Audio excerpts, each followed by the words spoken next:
يا هلا ومرحبا فيكم. قصتي اليوم مختلفة تماما عن باقي القصص، لأنها تبتدي بالتعارف وبالشات وتنتهي إلى نهاية غير متوقعة. اللي يحبون التعارف والحب عن طريق النت، هذه القصة أتوقع تصلح إنكم تسمعونها، لأنها فعلا فيها أحداث كثيرة من الأكشن والدراما وتفكيك الخيوط المتشابكة. خلونا نبتدي بتفاصيل قصتنا اليوم. في عام 1986 انولدت بنت اسمها نادين حق رجل ليبي مهاجر من ليبيا ورايح إلى بريطانيا، وبالتحديد في إحدى مدن ويلز اللي هي كارديف. هذه كارديف منطقة صغيرة هناك، سكان أهلها جدا هادئين وما عندهم صراعات ولا جرائم ولا شيء، معدل الجريمة فيها جدا قليلة. تزوج هذا الرجل الليبي من امرأة بريطانية إنجليزية اسمها أندريا. جاب من عندها 6 عيال، ومن ضمنهم بطلة قصتنا نادين. نادين كانت مختلفة تماما عن خواتها، كانت تحمل الجانب العربي في تشكيل وتقسيمة وجهها. كانت نادين من أول سنة من الدراسة وهي على علاقة مع واحد من أقربائهم هناك المنطقة نفسها، كبروا مع بعض إلى حد ما إنهم خلاص نضجوا ولازم إنهم يتزوجون. فعلا تزوجت نادين من هذا الرجل اللي كانت على علاقة وياه منهم صغار ويعرفون بعضهم. لكن الشيء الغريب والشيء المختلف إنه لما تزوجته شافت أخطاء اللي ما كانت تعرفها، وهو أيضا شاف جوانب جدا مختلفة فيها. فبالتالي أرادت نادين إنها تنهي هذا الزواج قبل ما يجون عيال، وبعدين تكون مسؤولة عنهم. وفعلا تم طلاق نادين من هذا الرجل. هذا الرجل كان وياها على علاقة حب طويلة جدا، فبالتالي دخلت نادين في مرحلة اكتئاب نفسي. كانت نادين حالها حال العرب هناك المسلمين، كون إنها أبوها ليبي، فبالتالي كانت أمها مسلمة دخلت في الإسلام، أنا وخواتها كلهم يرتدون الزي والحجاب الإسلامي، وكانت جدا مرتاحة على مبادئها وعلى أخلاقها وعلى دينها. ما في شيء هنا مسبب لها لا ضرر ولا إحراج ولا مشكلة. وإحنا نعرف إن بريطانيا قليل فيها العنصرية ضد الدين، مو مثل فرنسا وألمانيا. نادين كبرت على هذا النحو، إن في حب، في علاقات، لكنها ما تدوم إلا العلاقات المباحة اللي على الطريقة والشريعة اللي إحنا تربينا عليها. فهنا نادين أول ما تطلقت شافت نفسها مسؤولة، طلعت في شقة مستقلة وكانت ساكنة في هذه الشقة بروحها. هذه الشقة جدا قريبة من بيت أهلها، وكانت أمها كل بين حين وحين تزورها. كانت نادين مسؤولة مسؤولية تامة عن تعليمها، عن دراستها، عن شلون تصرف على نفسها. وكانت على هذا النحو العلاقة جدا ممتازة مع أهلها وما في أي خلاف. لكن أندريا شافت على بنتها علامات وبوادر الحزن والاكتئاب والضجر، ودائما تشوف في بنتها إنها زهقانة متمللة.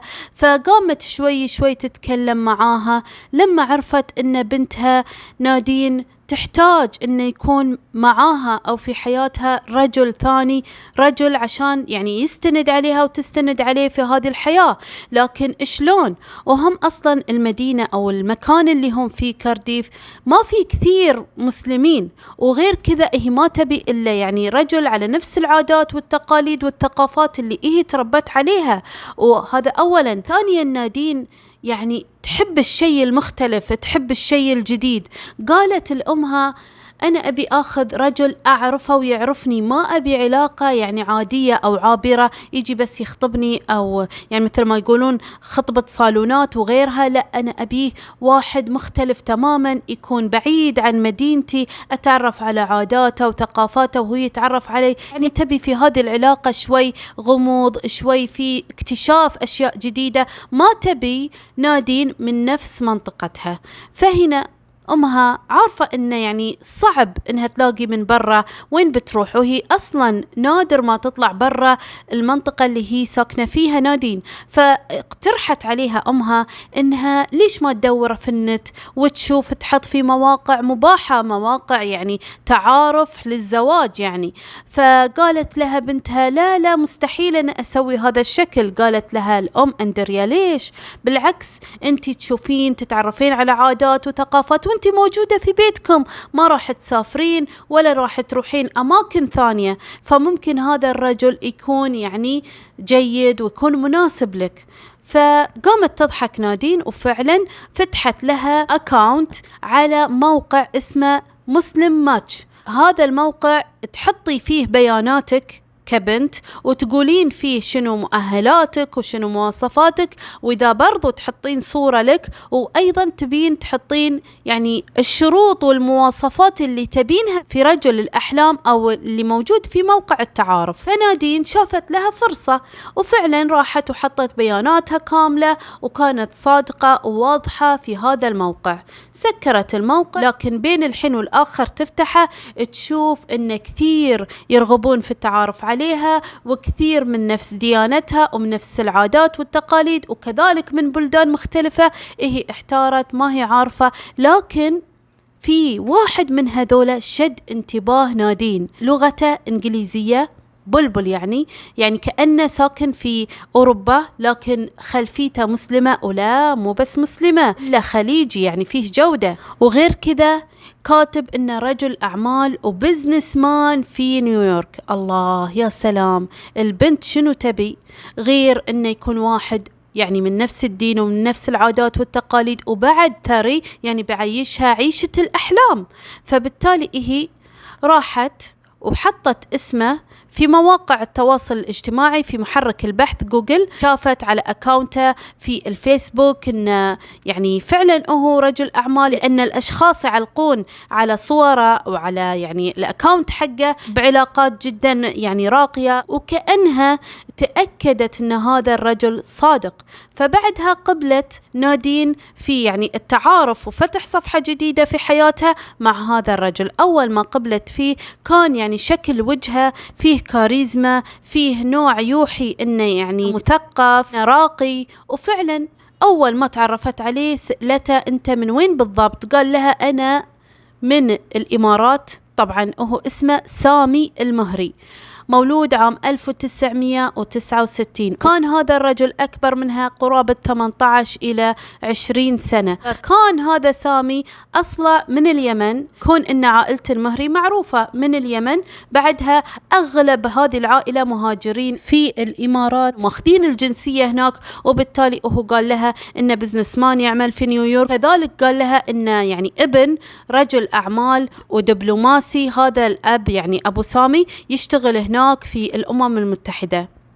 أكيد فرحت نادين وحست إن شيء داخل في حياتها جديد، وفرحت فرح كبير، وقعدت تكلمه في لحظات وفي أيام معدودة عبر السكايب، إلا شافته تعلق فيها وحبها حب كبير هذا الرجل سامي. ويا ليت وقف عند هذا الحد، إلا قالت له يوم من الأيام تبي تختبره، افتح الكاميرا أبي أشوف بيتك. فتح الكاميرا ورواه ذاك القصر الكبير الفخم الضخم اللي كان أصلا مرتاح فيه على ذيك الأريكة اللي تعطي طابع الثراء.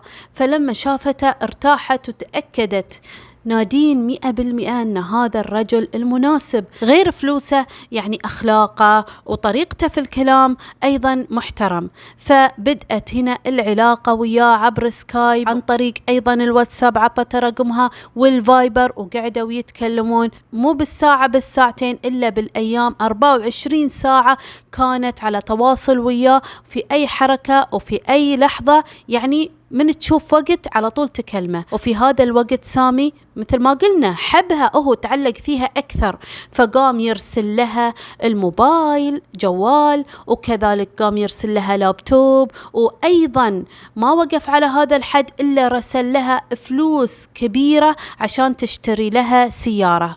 الله، هذا شيء جميل. فرحت فيه نادين وقالت أخيرا يعني راح أشوف عالم الثراء من الشخص اللي أنا يعني الله رزقني بهذا الرجل اللي ما كنت أتوقع أني باخذ واحد مثل كذا. بعدها سامي قاعد يعني يضغط عليها أنه لازم يتقابلون. هي رفضت، قالت كون أن أهلي يعني من عادات عربية وثقافات ما يصلح أن احنا نطلع مع أي رجل إن كان إلا لازم نعرفه. فقال لها خلاص أنا بجي وبتعرف على أهلك. وطار بالطيارة العاشق الولهان سامي إلى اللي هو بريطانيا، وبالتحديد إلى منطقة نادين كارديف.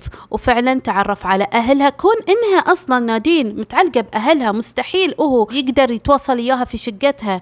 فأول ما تعرف عليها شاف الدفء العائلي من أندريا، هذه خلي عائلتها كلها توائمة ومتلاحمة. فهنا وعد سامي نادين انه بيتحمل مصاريف دراستها، لانها كانت تحلم انها تخلص يعني دراسة بكالوريوس الهندسة المعمارية. او كون ان نادين اصلا فنانة في الرسم، دائما يعني ترسم ودائما يعني تحب تصمم. قال لها اعتمدي علي، انا راح امول دراستك وراح اكون وياك، اي شيء تحتاجينه لا يردك الا لسانك. فرحوا اهلها وشافوا منه الرجل الكفؤ المتحمل المسؤولية. وفي خلال عام 2013 يعني زارها سامي في منطقتها 3 مرات تقريبا، يعني كان يطير من نيويورك إلى مكانها. وكان سامي مشتاق لها اشتياق كبير. طبعا تعرفت عليه بعد مرحلة الطلاق عام 2012، وتم زيارته لها 3 مرات في نفس السنة في عام 2013. هنا توطدت العلاقة وصار 24 ساعة على 24 ساعة يراسلها حتى وقت النوم، حتى ان نادين تكون بعض الأحيان نايمة وحاطة لها التليفون حق التسجيل الصوتي، دائما يرسل لها يقول لها I love you، أحبك، أنا اشتقت لك، دائما 24 ساعة. والبنت ترى يعني ما تحب ان الرجل يكون لزقه او الرجل يبين حبه بشكل فاضح، تشوف انه خلاص هذا الحب انتهى. المهم ان نادين في هذه الاثناء يعني سعيدة ومرتاحة ان اخيرا سامي اصلا قاعد يفاتحها بموضوع الزواج، وقاعد يشتكي لها انه كان هو اصلا طالع من مرحلة جدا عويصة وجدا قوية اللي هي مرحلة الادمان من الكحول. واول شيء تعرف على هذه البنت نادين، وكان يبي يتعرف على بنت بهدف واحد اللي هو الزواج، تكون وياه سند طوال الحياة. وفي هذه الفترة علاقتهم عال العال وتتطور أكثر وأكثر. لكن في عام 2014 بالتحديد في صيفها يعني في سبتمبر، قالت له أنا أبي أجي أزورك. قال لها حياك الله تعالي، وفعلا قص لها التيكت تذكرة الطيران وكذلك كل يعني إجراءات السفر. وقدرت هنا يعني نادين بموافقة أهلها إنها تروح تزوره وتشوف يعني شلون تعامله وياها وشلون علاقته وكذا. فعلا راحت له إلى أمريكا وظلت هناك قرابة يعني فترة بسيطة وبعدها رجعت. لكن نادين لما رجعت مختلفة تماما، وجهة نظرها عن سامي من قبل كانت أول ما جت عبارة عن إنسانة محطمة، إنسانة مهانة، الكدمات حوالي وجهها وحوالي جسمها، وكذلك ضربة قوية في يعني الشفة حقتها، لدرجة إنها كانت منهارة. أمها لما شافتها قالت لها لا تقولين إن هذا سامي اللي هو سوالك كذا. قالت ما في إلا هو، وأيضا ما اكتفى بذلك إلا اعتدى عليها بالقوة وبالغصب. فهنا قالت لها أمها لازم ترفعين شكوى عليه. راحت نادين فعلا ورفعت شكوى على هذا الرجل سامي، خلاص فلوسك الحين ما تنفعنا. وبعدها قامت نادين وعملت له بلوك حظر من جميع مواقعها والتواصل الاجتماعي حقها، خلاص ما تبي علاقة معه. في هذا الوقت عاشت نادين شوي يعني تبي تنفس مرتاحة، إلا تجيها رسائل كثيرة عن طريق اللي هو الأنسر ماشين، كلها تهديدات وكلها شتم وسب وغلط عليها. فراح لها عبر الأكاونت حقها في الفيسبوك وقال لها الآن أبيك ضروري بكلمك عن موضوع مهم. قالت له خلاص يا ولد الناس انتهى كل شيء بيني وبينك. الحين نادين عمرها 28 وهو عمره 44 سنة. قالت له اتركني في حالي، أنا ما أبيك، خلاص يعني مو شيء غصب ولا شيء جبر يعني. قال لها شوفي أنا حبيتك وبما أني حبيتك وعلقتك في مخي ما راح تروحين من مخي ولا راح تطلعين من بالي، أنتي لي طوال الحياة. قالت له نادين الدنيا مو سايبة، أنا مستحيل أكمل معك. قال لها شوفي أنا عارف إنه بيجي اليوم اللي تقولي لي هذا الكلام، لكن أنا عندي لك شيء حلو جميل بوريك إياه. فهي تفاجأت، يعني جاها الفضول شنو هذا الحلو، فرسل لها رسائل صور حقها وهي يعني تستحمى في دورة المياه. كانت هي عارية من الجزء الأمامي من جسمها، فهو مشغل كاميرات وملتقط هذه الصور وقاعد يساومها عليها ويقول لها هذه الصور كلها راح أنشرها في الفيسبوك، وكذلك راح أرسلها لأخوك عشان يعرف أنت لأي جهة منحدرة. فقالت له لا أرجوك لا ترسلهم، لا تفضحني. قال لها أجل خلاص استمري معاي. نادين بالبديهي قالت له طيب أنا كنت معاك على علاقة، ليش أنت تستخدم معاي العنف؟ قال لها أنا والله شفتك رخيصة واسترخصتي نفسك وجيتيني لهناك عشان إيش؟ تقابلي رجل غريب إلا عشان تعملي معاه علاقة، فأنا قصرتها من القاصر واعتديت عليك، وأيضا كنت أبي أخليك معاي يعني مثل ما تقولون يتملكها هناك، لكن ما قدر. خافت نادين وقالت له بسوي كل شيء اللي تبي، لكن أرجوك لا تعلم أهلي يعني أنحرج معاهم، وكذلك لا تنشر يعني صوري على الفيسبوك. وفعلا في اليوم الثاني راحت وسحبت شكوتها نادين، لكن دون فايدة، ظل على هذا النحو يهددها كل ما بغت تتنفس. طيب ما تبيك، مو جبر مو غصب. فقامت نادين تسايرة، وفي يوم من الأيام قام هو غضب عليها لأنها كانت ما ترد عليه، يعني بس فقط مجاملة ترد عليه. قام وكلم أخوها ورسل صورها، وصارت ذاك اليوم مشكلة، لما أن أمها أندريا تفهمت الوضع وحاولت تشرح لعيالها أن هذه المشكلة مو غلط نادين، هذه غلطة غلط اختيارهم أهم. واعتذرت أندريا الأم حق بنتها أن هي السبب الرئيسي اللي خلت بنتها أنها تروح مواقع النت، ما كانت تعرف أن هذا الرجل ما يستحق ولا كفو ولا صادق. ظلت نادين تساير هذا الرجال وتبي تطوي صفحته، وفي المقابل يعني تبي تتعرف على أي شخص كان، تبي تتزوج البنت، تبي تشوف حياتها، خلاص ما تبي من برا، تبي من نفس المكان، بس أهم شيء استقرار. وفعلا كل ما تعرفت على شاب يعني زين وكويس وطيب وكذلك خلفيته الدينية يعني مثلها، إلا أنه فجأة وبدون مقدمات هذا الرجل يهرب منها ويقول لها أنا ما بي يعني أكمل معاك العلاقة. ظلت على هذا النحو مستغربة، ليش؟ هل هو رسل صوري لأحد أو أحد شافها؟ والمشكلة هنا أن في أشياء تصير غريبة وأحداث مثيرة، أن نادين أول ما تطلع من البيت إلا على طول يراسلها أنت وينك؟ ما رجعتي للبيت؟ أنا أنتظرك بأكلمك، ما راح تشوفين أحد غيري، أنت لي، ودائما على هذا المنوال. وكانت خايفة نادين كأن ظلها يعني يراقبها في كل مكان، حتى إن شكت نادين إن هو يعني حاط حراس يحرسون ويراقبون نادين إنها وين ما تروح وراها، لدرجة إن ما مداها تتعرف على أي رجل إلا على طول يجيها هذاك اللي هو سامي يقول لها أنت لي، وعلى طول الخط ما راح تكملين أي علاقة مع أحد. طيب أنت ايش عرفك أني أنا كنت مع علاقة وهذاك تركني؟ فبدأت نادين تبحث، شافت أن هذول الشباب اللي كانت تبي تعمل معاهم يعني علاقة حق هدف الزواج كانوا يجيهم تهديدات من سامي لهم، يقول لهم يا تتركونها ولا بيصير لكم شيء مو زين، فيخافون ويتركونها.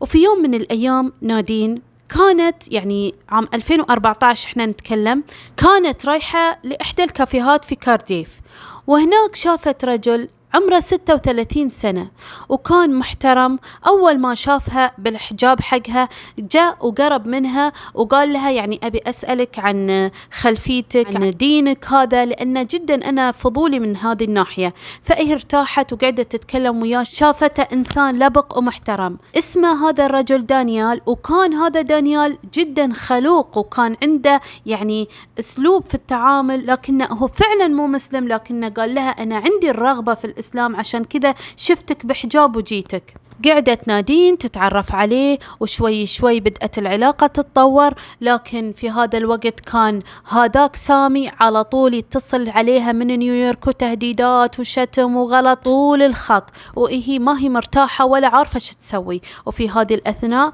بدأ هو دانيال يعبر عن حبه لها ويقول لها إيش رايك، أنا هدفي الزواج منك، أبيك تعطيني فرصة عشان نكمل مع بعض نتعرف أكثر وبعدها يتم الزواج. وأيضا أنا يعني أخذت معلومات وافية وكافية عن دين هذا اللي أنا يعني متحمس أني أدخل فيه. وفعلا بدأت هي علاقتها وياه، وذاك وراها متربص لها على أي حركة وعلى أي نسمة تسويها، قاعد يتصل ويهدد فيها.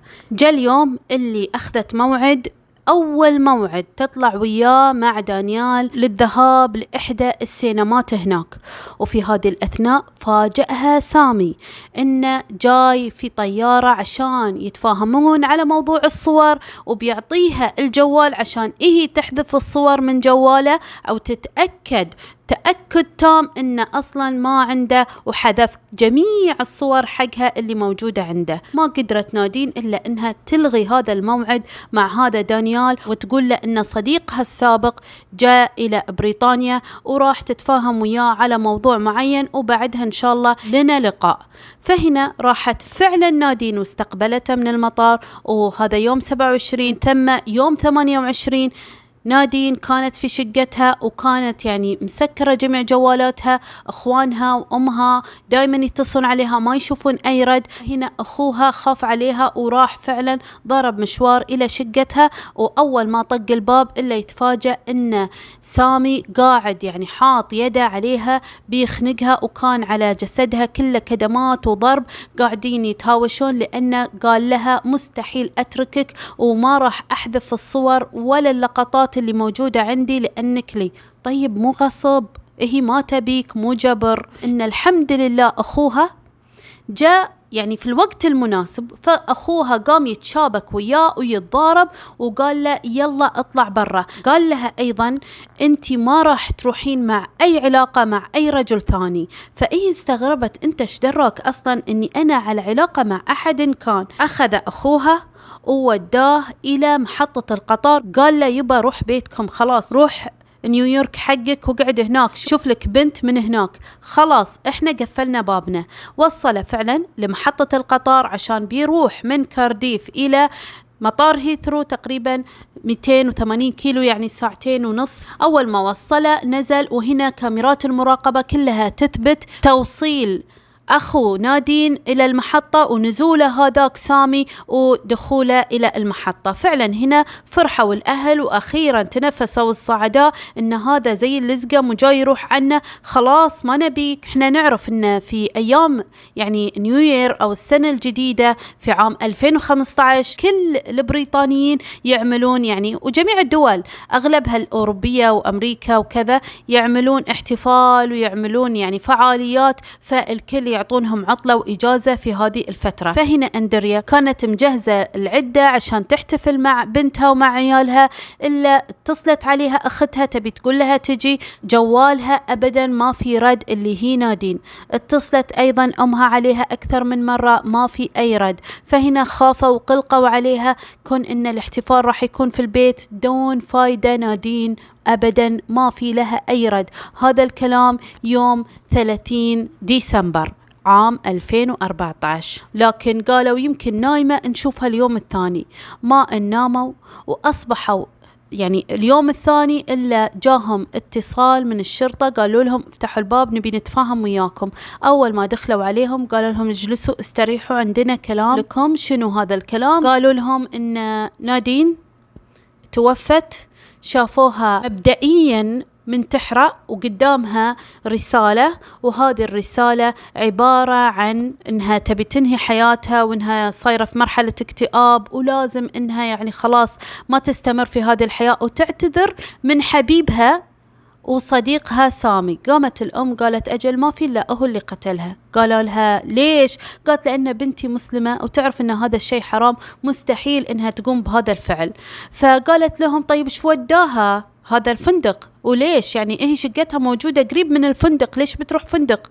فهنا فرغوا كاميرات المراقبة حق الفندق، شافوا سامي، مو قلنا احنا وصل اخوها لمحطة القطار، شافوا ان عمل اتصال، هذا الاتصال الى جوال نادين، قال لها انه راح يجي ياخذ جواله وجوازه نساه، وبعدها راح فعلا أخذ تاكسي، والساعة 8 تقريبا راح وحجز فندق، يعني كأن هذا الفندق اللي حاجزنه يعني بشكل عشوائي، ما كان يعني تحديد مسبق.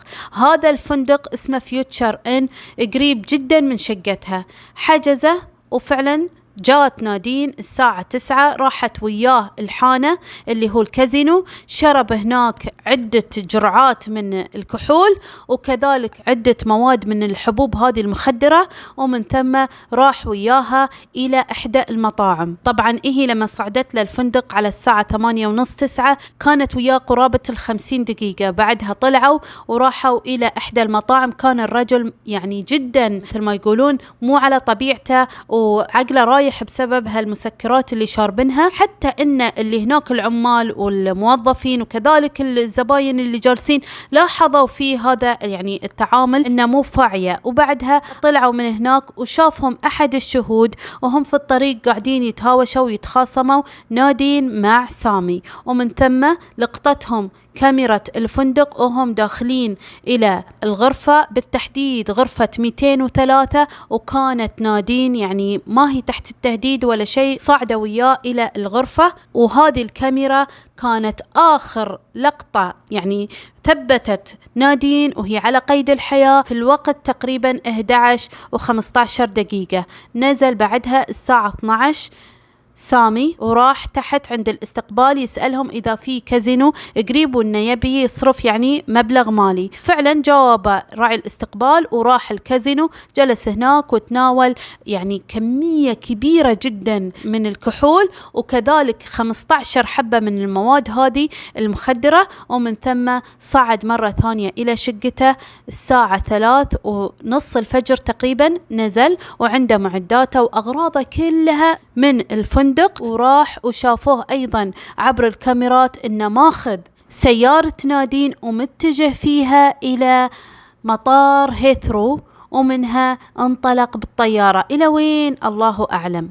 جميع تحركاته داخل بريطانيا وبالتحديد في كارديف، والكاميرات واللقطات الحصرية اللي لقطتها الفندق وغيرها راح أحطها لكم روابطها على الانستغرام، راح تشوفونها مثبتة في أسفل التعليقات وكذلك في صندوق الوصف. ومن ثم جاءوا هنا عمال النظافة يبون ينظفون المكان، محطوطة على باب الغرفة ورقة ممنوع الإزعاج.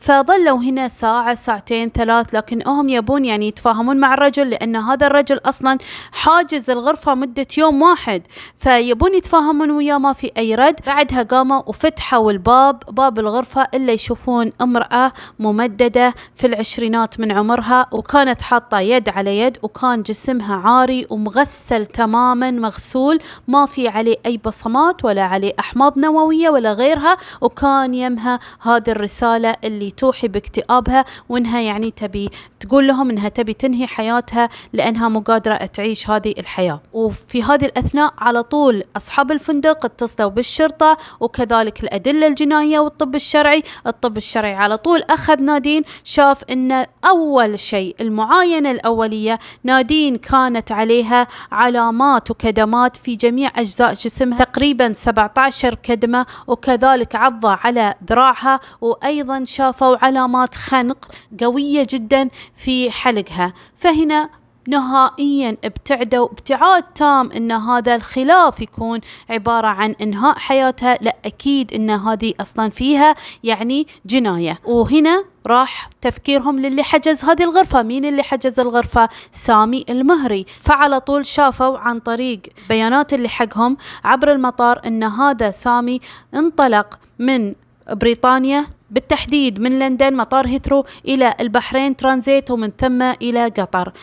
على طول تخيلوا المفاجأة الصادمة، اليوم الثاني قام هذا الرجل سامي يتصل بالأم ويقول لها أنت اللي بعدها راح تنالين جزائك، وهذا أنت خطأك اللي أرسلتي بنتك إلى هذه المواقع. ومن ثم تخيلوا أن الفندق نفسه قاموا ويجيهم اتصالات يستفسرون هل شفتوا جسد يعني امرأة ميتة في الغرفة 203. فكانت الاتصالات غريبة. على طول هنا عرفوا الشرطة. كذلك الرسائل المقززة اللي كان يرسلها هذا الرجل سامي ما هو إلا عن طريق جوال نادين. تخيلوا أنه سارق جوالها وكذلك سارق سيارتها. بس هذا من حسن حظ الشرطة انه هو سارق جوال نادين، لان جوال نادين كانت الشريحة بريطانية، فبالتالي يقدرون يتعرفون على الابراج وعلى الاماكن اللي موجود فيها سامي. ومن الادلة ايضا ان لما دخلوا شقتها يفتشون شقة نادين شافوا ان جواله كان موجود، جوال سامي تحت الكرسي. اخذوا جواله وقعدوا يفتشون فيه، شافوا أشياء كثيرة عن نادين، وكأنه ماخذ سكرين شات محادثات، وأيضا تهديد وشتم وغيره على طول وابتزاز. كل هذا موجه لنادين، كأنه مو شايف في العالم إلا نادين. وأيضا لما فتحوا يعني الرسائل الصوتية عبر تليفونها شافوا أن كثير تهديدات، مو واحدة ولا اثنين ولا بالمئات، موجهة لنادين، وقال لها إذا راح تتركيني أنا راح أذيك. واخذوا هذه الشرطة هذه الكلمة بمحمل الجد. تواصل اللي هو مكلف بهذا الأمر في قضية نادين، الضابط المحقق، مع جوال نادين اللي كان يرد عليه هذا الرجل سامي بكل استهزاء وبكل ضحك. لو تشوفونه أول ما قال له أنت وينك يا سامي، قام هذاك يضحك يكذب يقول إنه في كوبا، ما يدري أصلا إن كل تحركاته موجودة عندهم وينتظرون اللحظة الحاسمة. ومو بس كذا، تخيلوا إن قعدوا وهم يحققون وياه عن طريق جوال نادين، وينك أنت، ليش سويت كذا؟ قال أنا ما سويت لها شيء، أنا تركتها في الفندق، كانت بوعيها وكانت جدا تعبانة ومكتئبة، وتقول إني أبي أنهي حياتي، أنا تعبانة وكارهة هذه الحياة، ولا أدري عنها شنو صار لها شنو سوت، لأني طلعت وتركتها. الرسالة اللي كتبتها نادين ودوها خبير الخطوط. خبير الخطوط قال إن هذه الخطة ليست خطة نادين، فبالتالي قعدوا وهم يراقبون تحركاته إلى أن شافوه راح إلى تنزانيا، يعني من قطر إلى تنزانيا. وهنا تواصلوا مع الشرطة الأمريكية عشان يأخذون المعلومات الوافية عن هذا الرجل سامي، شنو هذا الرجل، ليش يسوي كذا، وشنو الدوافع يعني. وبعد هذا كله تواصلوا الشرطة البريطانية بالشرطة التنزانية، عطوهم معلومات عن سامي وقالوا لهم إن سامي موجود في تنزانيا، لكن ما هم عارفين في أي منطقة، فكانوا يبون منهم يقبضون على سامي وبعدها يرسلون يعني إشارة حق الشرطة البريطانية عشان تجي تاخذه وتحاكمه يعني. وفي هذه الأثناء وبالتحديد عام 2015 قدروا الشرطة التنزانية يقبضون على سامي موجود ومتغبي، يعني مختفي في مكان غريب. تخيلوا في غابة قريبة من الحدود بينها وبين دولة ثانية. فأول ما صادوه قبضوا عليه، وكان يعتقد أن هذا سامي عنده عائلة أصلا موجودة في تنزانيا. بعدها عطوا لمحة وعطوا إشارة إنه خلاص قبضوا عليه، جات الشرطة البريطانية وأخذته. بعد الأم هنا أم نادين ما استنزفت كل طاقتها أن هذا الرجل أصلا قاعد على طول الخط يراسلها رسائل استفزاز وتهديد وشتم وغيره. بعدها الأم أندريا مع الضابط طلعوا يعني عبر مؤتمر صحفي توجه فيه نداء لسامي وتقول له يعني إحنا دفناها لكن نبي نرتاح، شلون ماتت وشنو الدوافع عشان نعرف شنو طريقة القتل، أرجوك سلم نفسك. الضابط اللي ألقى القبض عليه ووداه عبر طيارة خاصة إلى بريطانيا وبالتحديد إلى السجن، كان يقول إنه كان متعجرف وكان متكبر جدا سامي. الحين لما قبضوا عليه كان في البداية ينكر. أول شيء قال إنه تركها صاحية، إيه اللي يعني سوت هذه كل الدراما، إيه اللي قامت فيها. المرة الثانية قال لا، إيه طلبت مني إنها تنهي حياتها وأنا ساعدت، هذا اللي صار. قالت لي أبي أنهي حياتي، أرجوك اكتب لي هذه الرسالة، وكتبتها لها.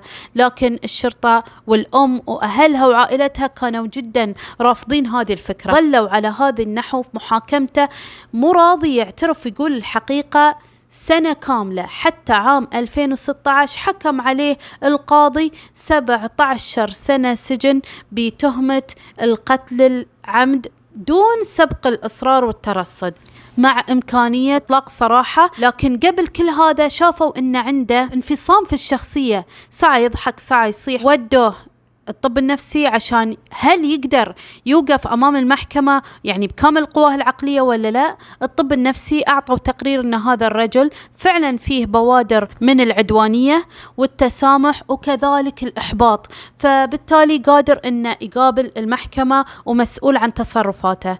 فبعد ما حكمت عليه المحكمة وارتاح خلاص راح ينسجن، اعترف بكامل القصة كلها. قال أنا فعلا وداني أخوها إلى محطة القطار وقمت من هناك اتصلت عليها لأني فعلا نسيت جوالي ونسيت جوازي وقلت لها أبي أخذه، لكن بعدها رحت قلت فرصة جديدة أني يعني أكون العلاقة معاها ونستمر، يعني ما راح أتركها في حالها، يا أنا أموت يا هي تموت، لكن تأخذ رجل ثاني مستحيل. تحركاته كلها اللي رصدتها الكاميرا صارت وياه، ومن بعدها صار هو أصلا مخمور يعني شارب كثير، فقام على طول وتخانق وياها، والسبب انها قالت له انها راح تنهي علاقته وياها ولا تبي تستمر وياه ومو جبر، واذا ما بيتركها راح تخبر الشرطة.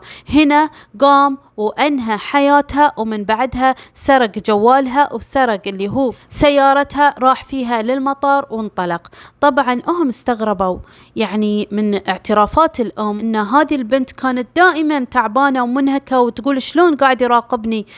هنا اكتشفوا الشرطة أن جوالها أصلا اللي هداها إياه كان مزروع فيه برامج تجسس، وهي ما تدري البنت كل صورها قبل ما تنزل في جوالها تنزل حق سامي، وكل الدردشة والتعارف على طول تروح ملفات حق سامي. ومو بس كذا، حتى جهازها الحاسب الآلي اللي هداها إياه أصلا قبل ما يهديها وياه كان فيه مزروع أيضا برنامج للتجسس، فكانت كل تحركاتها وكل خطواتها موجودة عند سامي أول بأول. وهذا الشيء اللي يعني يفسر ترك الرجال لها وهروبهم منها، لأنه على طول كان على اطلاع وكان يتصرف بسرعة قبل ما تتطور علاقتها مع أي شخص كان. سامي هل فعلا رجل أعمال ثري؟ شنو حكايته وشنو قصته؟ سامي كان أصلا مهاجر إلى نيويورك، زين؟ قال للشرطة أنا كنت أشتغل في ال FBI في أمريكا. على طول الشرطة البريطانية تأكدوا من خلال التعاون مع الشرطة الأمريكية، تأكدوا أن أصلا ما كان يشتغل عند ال FBI، كان يتوهم. وأيضا غير هذا كله أن سامي لا ثري ولا رجل أعمال ولا شيء، كان فقط سائق ليموزين، نعم سائق تاكسي في نيويورك. طيب والصور والفيديوهات اللي كان يرسلها، البيت الفخم عادي متأجر فندق أو منتجع وقاعد فيه عادي يعني. وثانيا الفلوس هذه اللي رسل لها كانت فعلا من تحويشته ويمكن من مصادر ثانية. سامي في عام 2009 كان له محاولة للانتحار، يبي ينهي حياته بسبب الإدمان، إدمان الكحول والحبوب المخدرة، وبقدرة قادر إنه يبي يقفز من جسر بروكلين هناك في نيويورك، لكن الله نجاه وعطاه فرصة جديدة للحياة. بدل ما يعدل من وضعه رجع في نفس الوقت عام 2012 بعد ما تعالج من مصحة إدمان هناك في المستشفى، رجع عام 2012 نفس الشيء على نفس العادة لإدمان هذه الكحوليات. من ثم كانت هذه الفترة هي فترة التعارف مع سامي ومع نادين. للأسف أن نادين ما كانت تعرف أنها تتعامل مع شخص جدا خطير. تخيلوا أن هذا الرجل سامي كانت الشرطة البريطانية تبحث عنه وتحقق وياه وتطارده عبر 3 قارات، نعم 3 قارات، قارة أوروبا وآسيا وكذلك في أفريقيا، لحد ما توصلت له.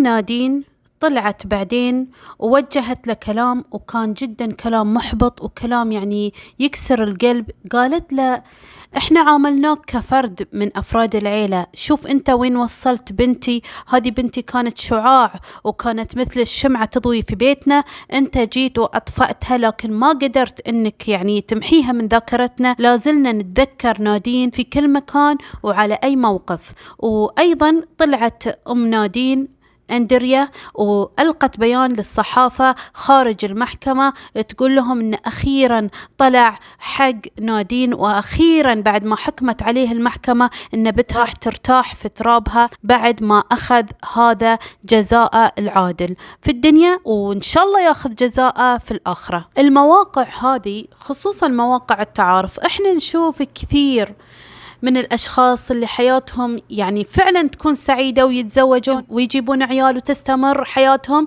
لكن في الجانب الآخر وأغلبيتهم الساحقة تنتهي عن طريق الابتزاز وعن طريق الكذب والخداع. شبكة النت تستخدمها للمعلومات، للثقافة، لاستماع القصص وغيرها، لكن ما نروح نتعرف على أشخاص ما نعرفهم والله هدفنا الزواج منهم. للأسف اختيار الأم أندريا غلط لما وجهت بنتها إنها تبحث عن طريق هذا الموقع للزواج، وشوفوا شلون وصلها للأسف نادين رحلة عن هذه الدنيا، وهي كانت تبي حياة مغامرة، حياة فيها أكشن، ما كانت تدري أن هذا الأكشن راح ينهي حياتها. هذه نهاية قصتنا لليوم. انتظر تعليقاتكم على الفيديو، لا تنسون تحطوا لي لايك واشتراك وتعليق على الفيديو.